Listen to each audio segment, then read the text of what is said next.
कोरेगाव भीमा इथे 1 जानेवारीला विजय स्तंभावर शौर्य दिन साजरा होणार आहे।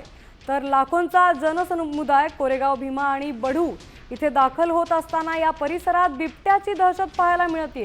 तर आज वढू इथे बिबट्याला जेरबंद करण्यात वन विभागाला यश आलंय। या परिसरात बिबट्यांचं वास्तव्य असल्याने नागरिक भीतीच्या छायेखाली असल्याने 1 जानेवारीच्या कार्यक्रमाआधीच बिबट्यांचा बंदोबस्त करण्याचं आव्हान वन विभागासमोर आहे।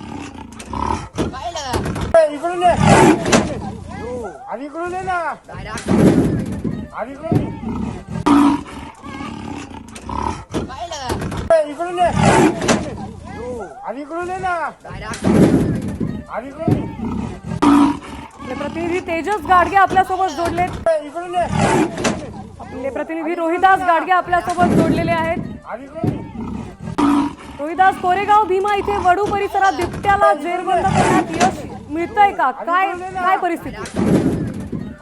खरं तर 1 जानेवारीला कोरेगाव भीमा येथे शौर्य दिन साजरा होतो। त्यामुळं देशभरातून लाखोंच्या संख्येने अनुयायी दाखल होतात आणि याच परिसरामध्ये वडू असेल, तुळापूर असेल, शिक्रापूर असेल, या सर्व परिसरामध्ये बिबट्यांची मोठी संख्या आहे।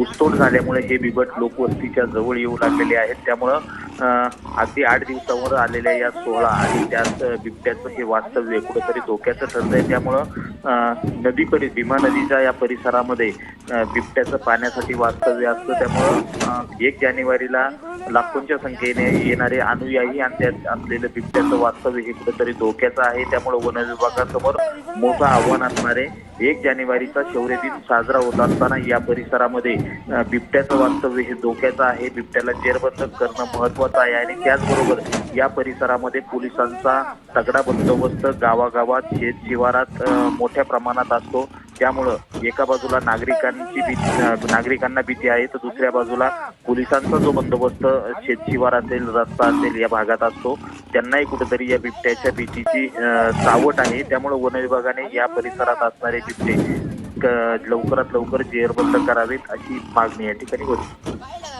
आपण बघतोय कोरेगाव भीमा इथे आता बिबट्याची जेरबंद होण्याची मागणी केली जाते।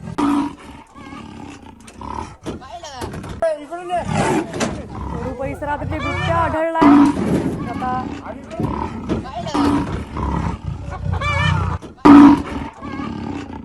बिबट्याची जेरबंद होण्याची मागणी इथे केली जाते।